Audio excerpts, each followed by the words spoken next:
And if you can't control how you feel and think about the situation in a positive way, that energy is going to be picked up by your client. Yes. And they will feel your lack of confidence. They will feel your uncertainty. They will feel your anger. It will be pressed upon them that they should also be concerned about how this transaction is going. Yep. And to be a leader, you're absolutely right, Leo. That is a high five rock star answer. That you need to be first in control of yourself to be able to keep control and calm in the situation. I love that answer. Thank you. Thank you. Great answer. Okay, good luck to whoever wants to follow Leo.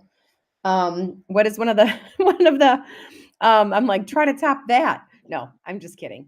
The lessons that you and one of your very first deals, what is the one of the lessons that you've learned in your first deals in real estate? Who wants to go next? I'll go. Oh man, you beat me to it, huh? Oh, Don't worry, there's room for all of you. okay. So one of my first lessons was loyalty is nothing. Nobody is loyal. And whether that is family or friends, I found that strangers were more loyal than people that were close to me. So again, kind of taking that emotion out of it and thinking, okay, well, my family and friends don't want to work with me. Obviously, I'm a new agent.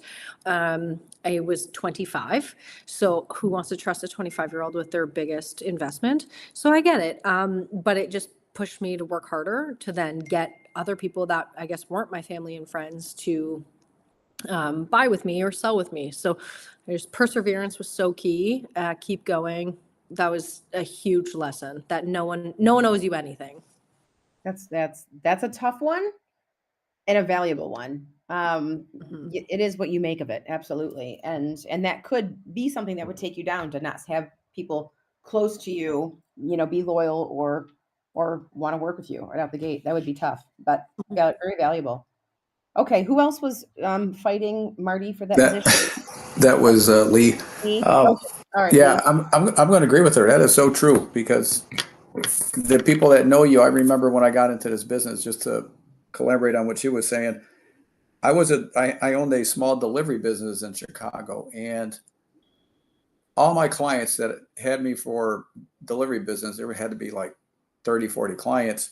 None of them believed that I was a real estate agent. They looked at me as a delivery guy who knew nothing about sales on anything. It's so weird. So I got nothing from those guys. I had to start from scratch and basically, yeah, from ground zero. But anyway, the first lesson that I actually wanted to share was don't think you have your appointment in the bag. If you're going on a listing appointment, you already think, yep, this is one of our neighbors. They like us. They trust us.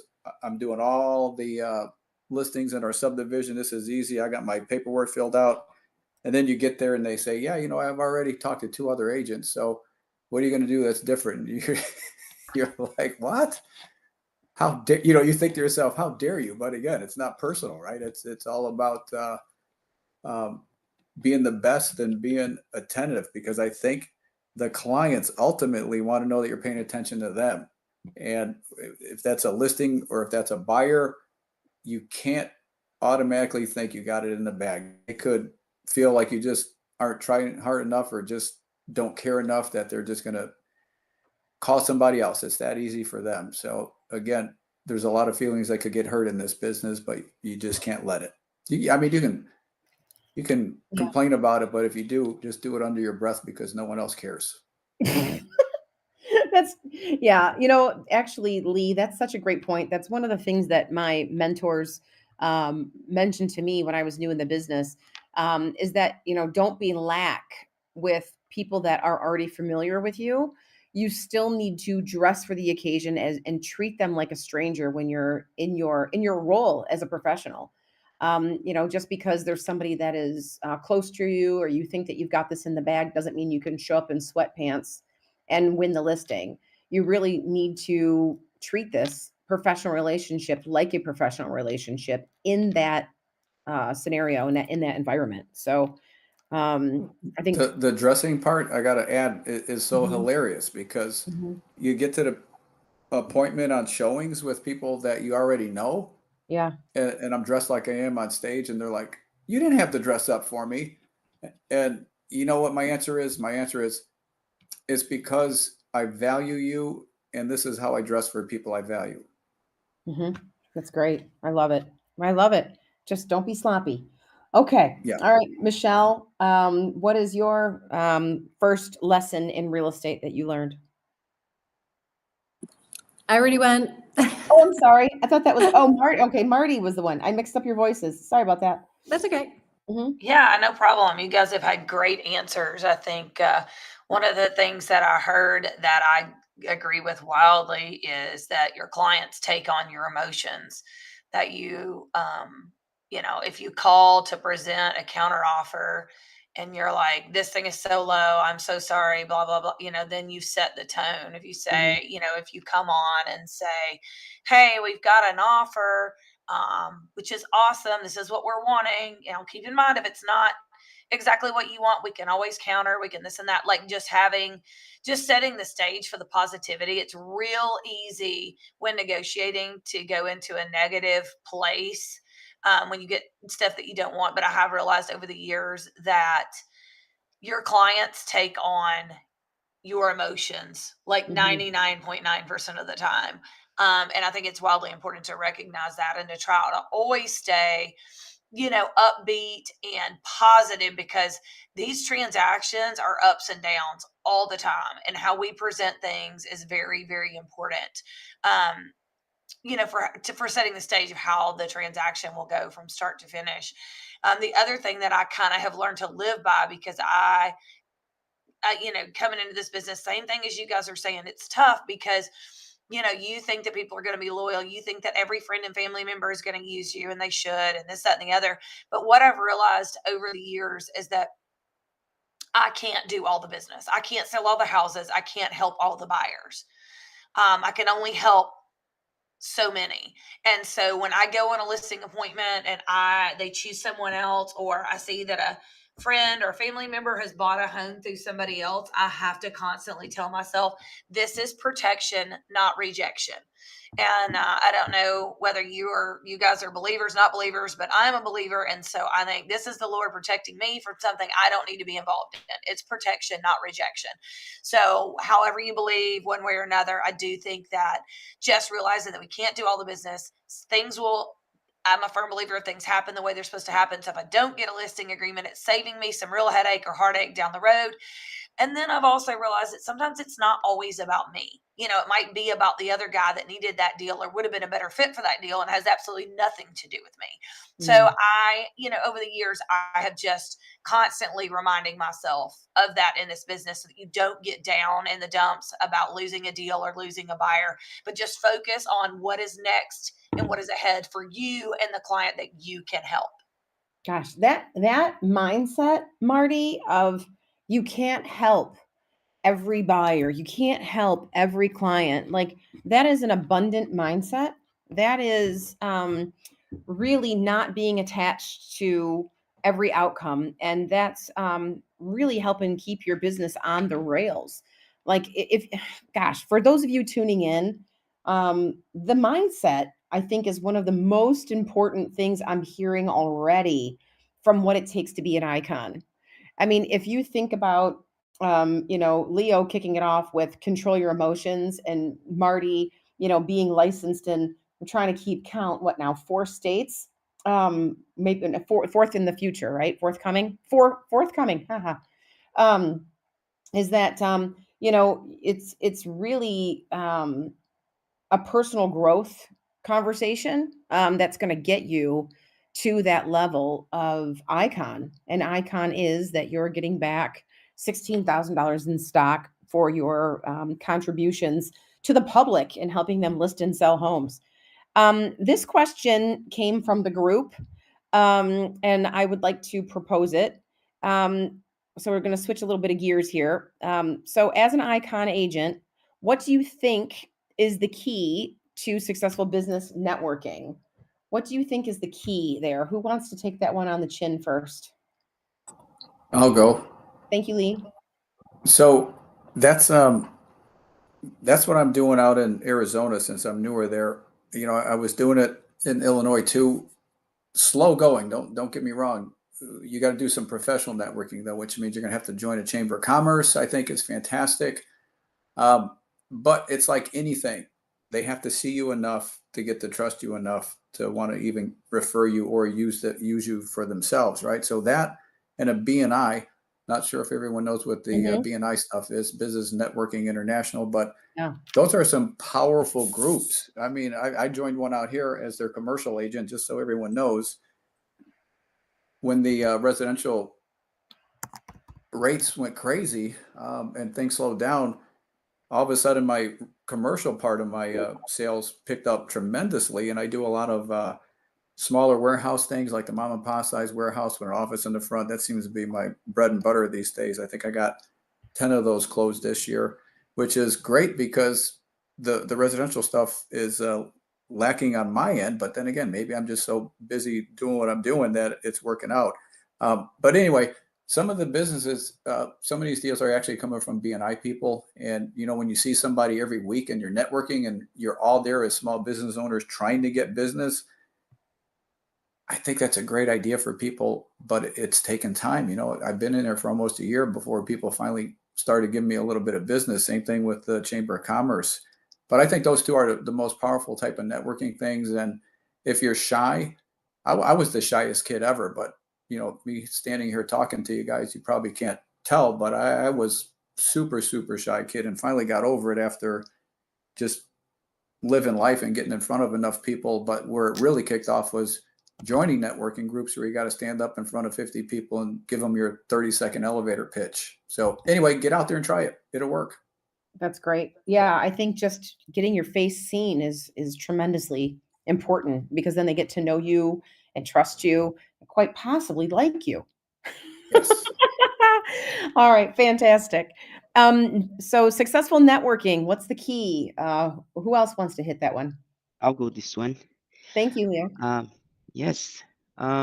So I'm going to start by saying it depends on how we define success.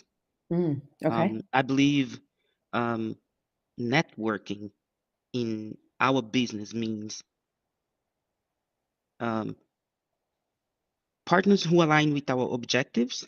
That's one.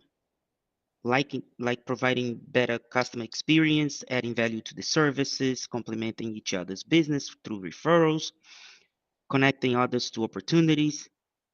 That alignment is true measure of success. But that I believe for me at least, this is the key.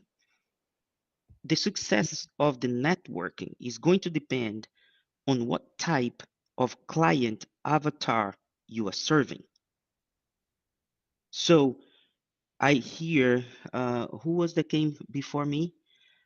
Um, Lee? yes. Mhm. So he's involved in the BNI, and and he moved to a new state, and it's a tough one. Kudos to you, Lee, for what you're doing there. In my area, for example, we are serving our client avatars, first-time buyers, families that speaks Brazilian Portuguese. Mhm. So the kind of network that he's doing, for me, it's very hard to work in the sense that I'm trying to help the community that speaks Portuguese but that lives in United States, right, on the region Mhm. that we live in. And look at this. It's working to the point that we are able to be icons just being so specific. But I say that to mention that the success of your networking is going to depend on your client avatar. But as long as we look for um, partners that are aligned with the objectives that you are serving your clients, like providing better customer experience, so adding values, complementing each other's business through referrals, connecting others to opportunities, I believe that it doesn't matter which area you do the networking, you will have success. Yeah, that's great. Yeah, it's the commitment really to the process, and you will have success. That's It's great. excellent to hear that angle from it because Mhm. he reminded me of niches. And that's exactly a good way to do it too. If you can get in a niche, it Mhm. grows from there. Yeah, yeah, that's great. Yeah. Okay. Marty or Michelle, networking. What's your key to success in that? I'll go. Mhm. Networking is really one of the main, that repeat and referral are the main ways that my husband and I get business and do business. It's we prefer it over, internet leads and things like that, only because it's relationship built. And the business that I run is a belly to belly type business. It's all built off relationships. So I think the key to doing that is exactly what you all have said. We're getting into groups where we are around other professionals that we can share referrals back and forth. Your BNI groups are very specific. Everyone is there to get business. So it's not like, you're having to be a secret agent. That is the point of everybody being there. And you've got to be willing to go in and give referrals in order to receive those. I think that's a great way. Somebody mentioned the Chamber of Commerce. I think that is also a great way. Another way that I have found that has been a really, it's worked for me in a lot of ways, and I love it because I love to give back to our community. I love to support nonprofit organizations. I love to help people. And so finding Mm. a nonprofit that you are passionate about and getting involved there, even, at the level of a board member or something of that nature, you meet a lot of other and network with a lot of other business type people. And those are great relationships to build, to be able to ask for and receive referrals in those types of settings. So I think if nonprofit is something you enjoy, and I have found that with that being something that I enjoy, it's not a chore to go to it or to Mhm. participate in it or to be present in those things. And with the networking, it is consistency, consistently showing up, consistently building those relationships with a purpose, and constantly reminding people of what you do. And then at that point, they become to know, like, and trust you. And when they think of real estate, they need to think of Marty Burnett. And that Yeah. is how I go into any of the networking events that I attend. I know um, that if people for recruitment and things of that nature, they join a lot of the realtor events, networking and hosting things for realtors. So if you're networking that way to grow your network, that's a great way to do that as well. But it's just as far as like for clients, I think it is joining. And again, you don't want to spread yourself too thin, because this happens a lot where you get on lots of boards and lots of committees and then I think you don't spend a lot of time at any of them. And so you tend to spin your wheels a bit. So I'd say pick one or two, whatever your time will allow, to really dig into those organizations and really Mm. get to know those people. And that will grow a network, really, a really uh, strong network that will last for years. That's huge. You're right about spreading yourself too thin. You got to be mindful of that. You also need to, keep time for actual servicing of your client. So if you're committed to too many different groups, or trying to not go deep on something or go deep on something that's not your passion. I mean, I think we heard that earlier here from Leo. I mean, clearly he's passionate about the Brazilian community. I think that is super important, to narrow the focus and to go deep instead of just going wide. I get it from Lee's standpoint. And I'm not saying you are, Lee, but if you're trying to find your group and find your niche, it's important to explore many different groups until you find the one that resonates. So these are all great points. Yeah, and I thank her for the reminder, because we just did uh, neighborhood wide. It was me and my wife did it actually, but it was a food drive for a food bank called the Harvest Compassion Center. So it's funny because I didn't even think about that, but once Marty mentioned that, it's like, you know what? I guess we do a lot more than we think we do at the top. Like the first thing I thought about was that type of networking, but you're right.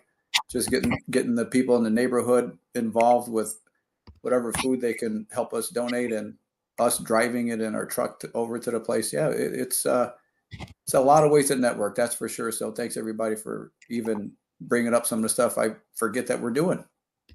That's great. That's really good. And I think Michelle was the one um, left here. I'd like to hear from about business networking, and then I'm going to move on to another topic. Sure. Yeah. I mean, I break it down instead of just B2B. Obviously, I'm doing business to consumer. So what I do, I'm heavily into sports. So I play hockey. My son's at the rink playing hockey. My husband's at the rink playing hockey. Um, Lots of friends and family are there as well. So I have a billboard up there, and people can go, and a lot of times I'll get text messages with pictures of my sign, and people telling me that their kids think I'm famous, and it's pretty hilarious. And it's cute, right? Because it gets them engaged and like, oh, what does she do? And then other people around are talking about it. So that's one of the things I do. I also have a billboard at the golf course because I am there regularly as well in the summertime.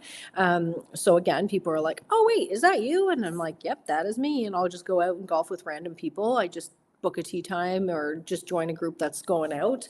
Mhm. Don't know them, but just randomly join them and have conversations. And I guess what I try and do is just it's a slow game for me, and what I try and instill with my team or anyone I'm talking to, this is a slow game. So am I seeing direct results like 5 minutes after I put up a billboard? No, but it's like no, being that front of mind for everybody, and being that like, oh well, Michelle's everywhere. She's our go-to person when we do go to sell or buy, right? So Mhm. having that kind of aspect. And then I also sit on like a local committee. So within our county, I sit on our economic development board. So again, interacting with those people and, helping with solutions for residential attraction as well as business attraction. So I'm kind of getting involved on a county level for that kind of stuff. And then more and more people on those committees are coming to me and asking for my expertise. And no, they might not be buying or selling, but they're asking my advice, and later on that might Mhm. translate into a sale, which is super cool. um, and yeah, I just literally have conversations with people everywhere. If I'm at the coffee shop, I have a conversation with the person in front of me or beside me. I went to Costco, which is probably the equivalent of like Sam's Club, I guess, in the Yeah. States. Yesterday, had full conversations with people in the aisles. And again, it always leads to real estate somehow. I always try and like lead it back to it without being too salesy, of course, but I'll just kind of like reference something or make a joke, or I got a boogie, I got to go show a house or something. Um, so again, I'm just literally always talking to every single person. Yeah. If it becomes an organic piece of your life, it's certainly networking is like it's just a byproduct of living when you're in love with what you do and want to share that with the world and really be um, of service to other people. So I guess this is just evidence in chatting with four icons that the opportunity for networking is literally all around you. It's even at the grocery store. So so don't make it bigger than it is. I like how Lee said it, like, hey, there's plenty of organizations that you can plug into that are at the ready. It's you don't have to look very far, and you can certainly find them even in a new town. I mean, fantastic.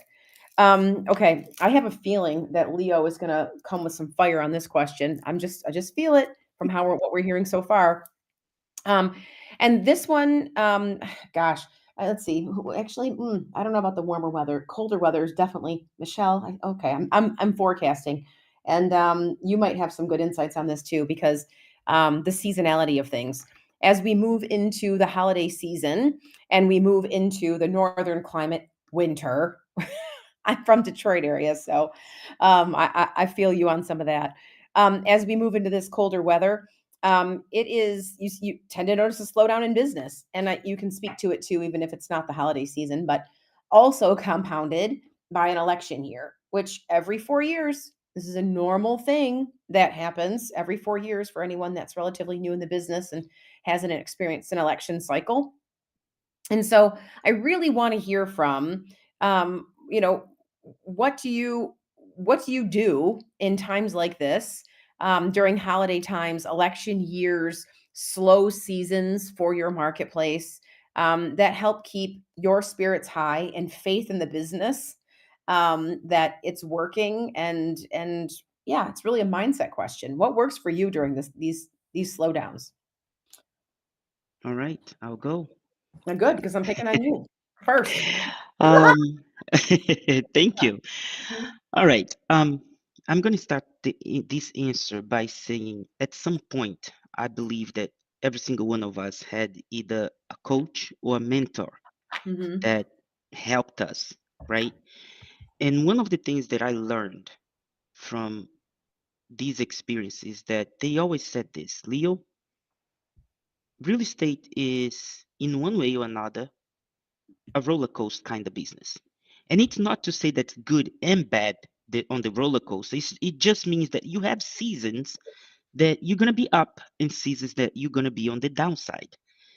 Now, what you do on the downside is going to determine your average because up is always good. What you do on the downside is going to determine what's going to be your average. So, to keep it grounded in this, let's talk about the election, for example. I tune out whatever the TV is saying. I literally turn back internally and look at what my clients need. And then I say my clients, my niche clients, um, what are the experiences or experiencing? Or what are they saying? I start asking questions and finding out what they're saying. And that's how I focus my energy. Um, I always try to stay grounded by reevaluating why I do real estate. It's not because the Mm, government is good. It's not because the election went the way that I was expecting. It's not because it's the summertime. It's why do I do real estate? And then I focus on my family, my faith, my friends, and even the challenge that I have because I don't look at challenge as difficult things. I look at challenges as opportunity to learn. If I'm having a challenge on some area, well, what do I need to learn about this? That means I'm not being able to work it out the proper way. Never mm, lose focus of the why. That's what mm. keeps me motivated. And during slow seasons, Yeah. take the time to refuel yourself. Read a book, go, visit your family, friends. Once if you take this time, this moment to go out and refuel yourself emotionally, whether it's going to church, family gathering, getting together with friends, go for a vacation with the closest people that you have and share experience of life gives you energy back to come back and just go through your business like nothing difficult is happening. Yeah. I'm the moderator, and these are not my questions to answer, but what you just said, this is the advice I always give my team and the agents in my organization is use the slow seasons to your advantage. Use the slow seasons to get done the things that you're going to be regretting you didn't get done during the busy season. Use the slow season, and this helps with your mindset too because you're occupied, you're busy, you're not stressing over what you're not accomplishing. But you can use these slow seasons to build out your marketing plan for the year. Use the slow season to clean out your closet. Use the slow season to, organize your garage or do your medical appointments or you just fill your calendar with all those things that you wish you had time for during the busy season. So that's my 2 cents here as a speaker, and thank you for your contribution on that, Leo. Sure. Thank you. But yeah, who else wants to talk about keeping their mindset right and what they do during the slow season? I love this topic. I tell my team the same thing. Embrace the Mhm. slow. Yeah, Take the holidays, take the yeah, time for your family. I am not ever slow. It's kind of mhm, sickening. mhm, I just keep plugging away and then business keeps happening. And I said I was going to take December off, and here I am digging up septic lids on a freezing cold day.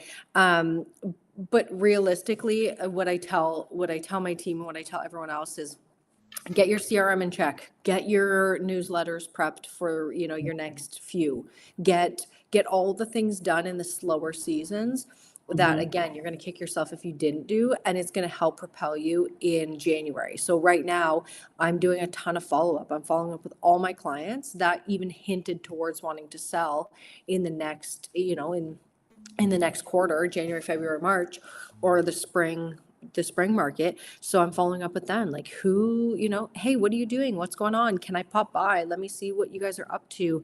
I know I told you to renovate that specific thing or fix that thing or whatever. Can I pop by? I'm going to be in the area tomorrow, and can I have a look at it and see if our game plan is still on to go and list in January 10th or February or whatever the case is, or do some pop-bys with some of your buyers. So this year I had buyers, do some pop-bys with them. Just stop in and maybe give them a Christmas card and a treat or something. So you can kind of use this time to do that, but also taking time to recharge your brain. So take some downtime, Yeah.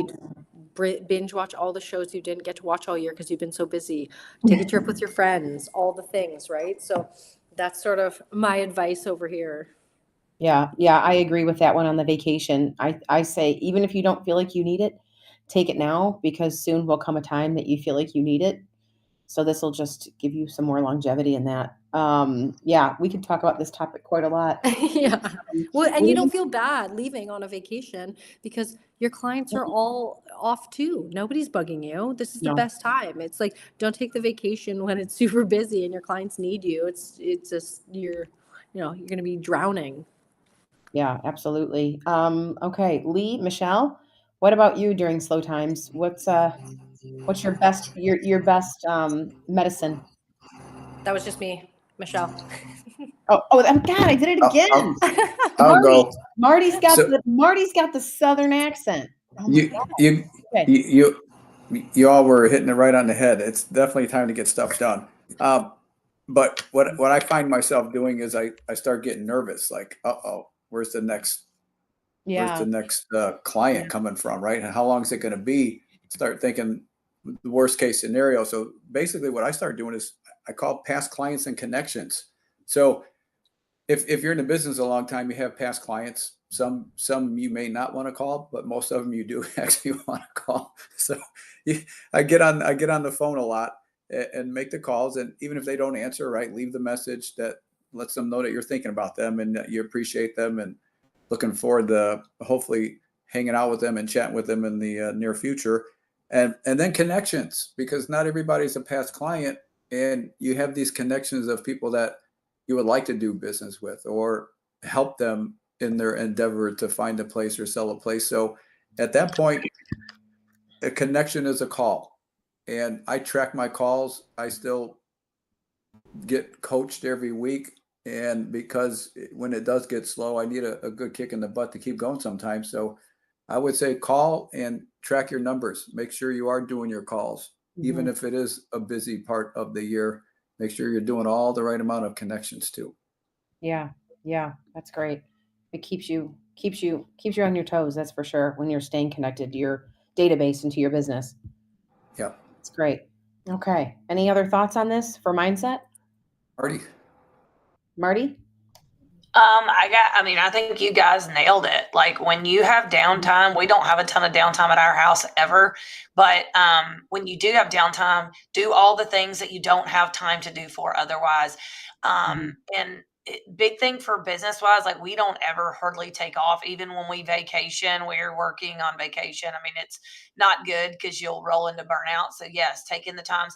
We know when we can get away. We can get away between Christmas and New Year's. It's like Mhm. dead period, and we can get away the week of July, 4th of July, because everybody else is traveling. So we try to take advantage of those things with our children. And I think that's wildly important. But the holidays, we were just talking about networking. Um, when you have slow periods, that is the perfect time to network, to get Mhm. reorganized, to do all the things that you don't have time for. And we are ramping up for the busy season. So hunker down, get your lists together, and knock those things out while you have the time to do it. I mean, I think you guys, hit everything that you could possibly be doing. But I'm telling you, the networking during the Mhm. holidays, I'm big on events. We host a pie day event at Thanksgiving where everybody comes to our office to pick up free pies. I mean, what better networking do you get and touches for your clients? They come to me. I get to see like 75 clients in one day. It is absolutely flipping fabulous. No, it's That's exhausting, awesome. but it's awesome. And then we do a Santa Claus event. We have a tree farm really close to our house that we hire in the real Santa. We bring him in from the North Pole. We hire a photographer to come out. Everybody comes. We give away free hot chocolate. They check out the tree farm. They get their picture with Santa, and we just visit. We just visit, and they walk away with a mug that says Burnett Group on it, and we have just networked again with about 35 to 40 clients. And a lot of times it's different than the ones that came to the event that we did in Thanksgiving. So these times a year when you're not selling or helping buyers quite as much, plug in these type of events, you guys, and max that networking out. Yeah. Yeah. It's interesting. Like this conversation we mentioned earlier about networking, it's the same thing to do when you're slow. It's just it goes right back to consistent action produces consistent results, and consistent results equals becoming an icon here at EXP. It equals money in the bank. It equals happy clients. It equals a happy real estate agent who is successful and thriving. That consistency is everything in these conversations. So what a great panel that we've got up here today. Like I feel like we could all just go for a cup of coffee after this. But yeah, so I want to like take this experience that you have here and push it out there to the crowd. If you were a newer agent, and you really wanted to hit the ground running into 2025, what would you recommend be the best way for a newer agent to really like hit the ground running and set themselves up for a successful new year? I'll go. Um, who said that? Leo. Yeah. Okay. Yeah. Um, find a mentor, find a coach. That's Mm, the first thing I would say. And the hmm reason I say that is because they will help you find your client avatar early because you don't know what you don't know. Choose a niche where you're confident and knowledgeable about it and stay focused. Don't fall into the shiny object trap. Focus on prospecting first, and everything else will follow. I say that based on personal experience. For the first, I would say, few months in real estate, I thought I had to go chasing everything that was working for everybody else. It took a while until I realized that I had my whole customer base with my own community of Brazilian speaking Portuguese. hmm But before I realized that, because I didn't have a coach at the beginning, I spent money and time chasing other things, basically competing with 17,000 other agents in my state. Once I discovered my niche, once I got a coach and I understood, I learned that I could create a niche. And just because I'm so focused on one type of client doesn't mean I'm only serving that type of client. If another Right. client comes in, I can always serve them as well, but I'm not spending my time, my efforts, my money on advertising other things to go after everything. You have Mm, to channel your abilities to one thing, but whatever else comes, you can serve. But at least you're not so exhausted and lacking results. But keeping that focus will align with your prospecting efforts that will get you clients. And once you have the right niche, the right mhm. prospecting habits, and you have the clients, everything else will fall into place. But it's very hard to know that from the beginning because of what I said before. You don't know what you don't know. I think that's fantastic. Like what you said it quickly, but I want to just highlight it that just because you're going after a certain avatar and a certain demographic, you have this Brazilian community. There's an agent in my organization. She works heavily with veterans, but it doesn't mean that she only services Brazilian community or only services veterans, or for Michelle, it doesn't mean she'll only sell to the parents of hockey players. It doesn't mean that. It means pour your attention and your focus into one group, and be open to whatever direction it comes from. So I think that's hugely important that I wanted to highlight. Thank you. You got it. Yeah, wonderful. Okay, so words of wisdom here for a new agent hitting the ground running. Marty, I'm going to pick on you. I'm going to go out of order. Yeah, no problem. I totally agree with the mentorship, and I also think that getting a network of agents that you can depend on around you as you get started, because you're going to have to get online and in front of people and start presenting yourself as a real estate expert, as a real estate professional. People need to start seeing you as what you want them to see you as. So if you don't have any listings, go find some that other agents that will allow you to market those for them, so that people are seeing online real estate on your page, real estate on your stories, things of that nature, because it takes a long time for people to start making that connection of, oh, hey, somebody mentioned they wanted to buy or sell. Oh gosh, I need to give them so and so's number. So you really need to focus on don't be the secret agent. You've got to be out there and in front of people and telling them what you're doing and be confident in it. If your skill set is not where it needs to be to help people buy and sell their largest asset, then you need to get somebody helping you, or a mentor, or on a team, or do co-lists, or whatever you've got to do, because you have to provide really good service to those first few clients that you do get. And sometimes it is hard to say, trust me with this. So it's a lot easier to say, hey, I have partnered with X who's been in real estate for 20 years, and together we are going to service you as together.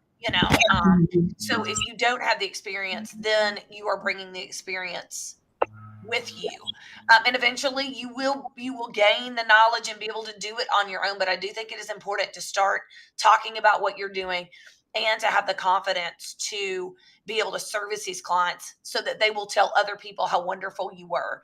And a big part of our business really is the communication and the staying in touch. People love to feel like you are on top of what they're wanting, and you are. Absolutely. So a lot of times it's the connection with those people, and maybe you don't know exactly how to write the contract or to negotiate the deal, but that's what your mentor or your partner that you've got does know how to do. But they don't have the time to connect with them, every other day, or send them the listings or whatnot. So figure out what you are confident doing. Find somebody that is really good at things you're not confident in doing, and learn from them.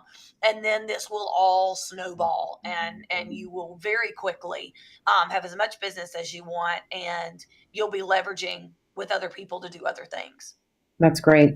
Okay. Thank you, Marty. Michelle and Lee, what about new agent hit the ground running? What's your wisdom?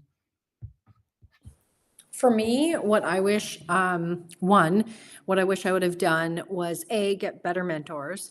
And B, I really wish that I would have gotten the mindset right, and out of a starvation mentality. So when I first started, I was kind of chasing everything. I had to respond to people ASAP. Oh my gosh, I can't not text that person within 5 seconds, speed to lead. I got to do all these things. And then I realized, wow, that's such a starvation mentality, and people can probably see that. So I kind of niched down, and I figured out who my people were and who my target market was. And that's who I proceeded to just, project to my audience, to them, and people started coming to me. I didn't have to start, keep chasing people. The business started flowing my way. So at this point in my career, I just have come and list me. Like, I don't even do listing appointments anymore. It's like, hey, we want to list, come. Let's go. We're not even interviewing anymore. Insane. But that's the way I want my business to be. I don't have to chase people. And I really wish Early on, I would have gotten a CRM as the other key component. I had an Excel spreadsheet, and there's nothing wrong with that. It was sort of before the times of like amazing CRMs that we have now.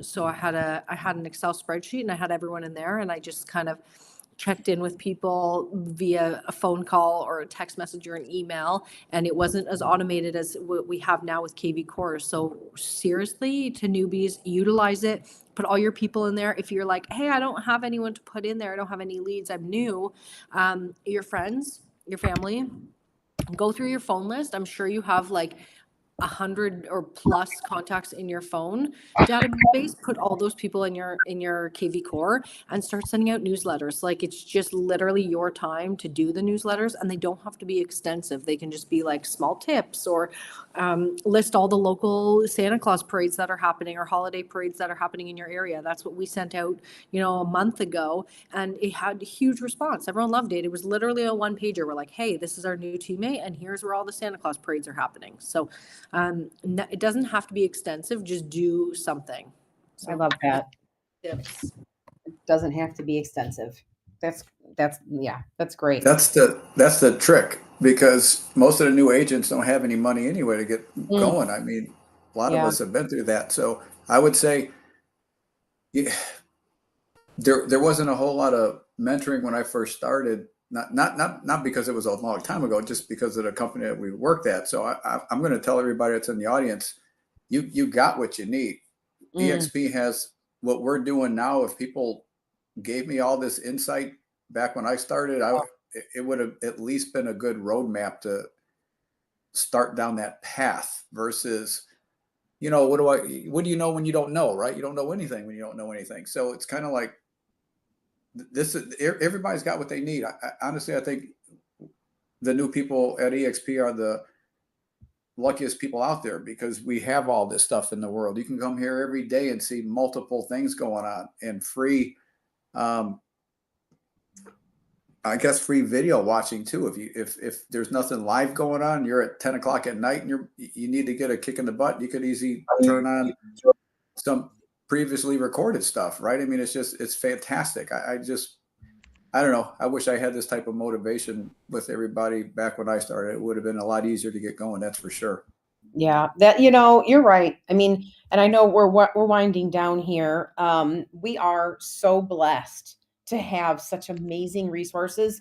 I mean, Lee, you said it yourself. You're 20 years in the business, and I'm 24 years in the business. And when I started, I had a pager and a newspaper to find the for sale by owners and a highlighter. Like that was it. Like, I mean, I sat at my desk with the newspaper and a highlighter with a landline phone, and that's how it went. And and your training was relegated to what your broker could teach you by showing up to the classroom, like, once a week, twice a week, whatever they offered. And now it's for no lack of information. It's only for lack of interest or effort that you wouldn't be a success. So I just, if you're not capitalizing on what these icons on the stage here have to say, there's really no excuse for not being as successful as you want to be in this business. So now I'm going to give you guys all a challenge, a tough challenge. One sentence, words of wisdom to walk away with, because we're down to the wire here for just a few more minutes to go. I would call on you, but I think words of wisdom take a minute to process. So as you're ready, one sentence, nothing more, nothing less. Can you do it? And who will go first? Leo. Leo, he's ready. This guy is on it, you guys. Um, Okay. Mhm. Matthew 22:39. You can best serve your community when you know how to serve yourself. That's great. That's good. Okay. One sentence. Who's up? Put in the work. Yes. Michelle, put in the work. I would say, get by the giving philosophy. The more you put out there, the more you get back. Mm. You hear this is going? Okay, Marty, your one sentence. Stay focused, serve others, and work hard. That's 3 sentences, but I'll allow it. Leo, No, there were commas and an Leo, and. It was Leo just a gave a run lot of Leo on. gave a lot of commas too. That's okay. That's all right. No, that's those these are good. I love this collaboration and this sharing that has been on this stage today. I mean, it's so evidently clear, and I'm sort of going around here. Because you guys knocked that out of the park just now with the one sentence. You clearly had it in your back pocket, but it's so evidently clear that being here at EXP Realty is the place to be for growth, for opportunity, for raising up your fellow agent, and for rising up in your business. If you're interested in being licensed in multiple states, as you've seen here, evidence of success on the panel, if you are interested in community, if you're interested in opportunity and education, we are all here. You can reach out to any single one of us. Clearly, you know how to find us. You found us on social media here today. We will support you in your journey, no matter which brokerage that you're at. And if you'd like to align with us, just reach out. If any one of our voices resonated with you, don't be a stranger. We are all here to serve. So thank you to everyone on the panel. I appreciate you all being here today. And let's just give them a little bit of smiles or hearts, or thumbs up in the thank you. Look at all the rockets just being launched here from the audience. Thank you so much for being on the panel. And I guess we're going to see you rising high and shining in 2025. Feel like it's the New Year's Day already with all the fireworks. It's cool. It's pretty cool. It's pretty great. Yeah. So thank you again. I think Brian's going to end up taking the mic back here if memory's got me correct. If memory serves me. Memories got you, if I can unmute my mic, Michelle. You guys were awesome today. I really enjoyed the panel. I know that everyone out there in the audience also enjoyed it. You guys always bring so much value, and I invite you to come back anytime. For all of you out there in the audience, you get a couple of points just for being here today. So yay, if you're in an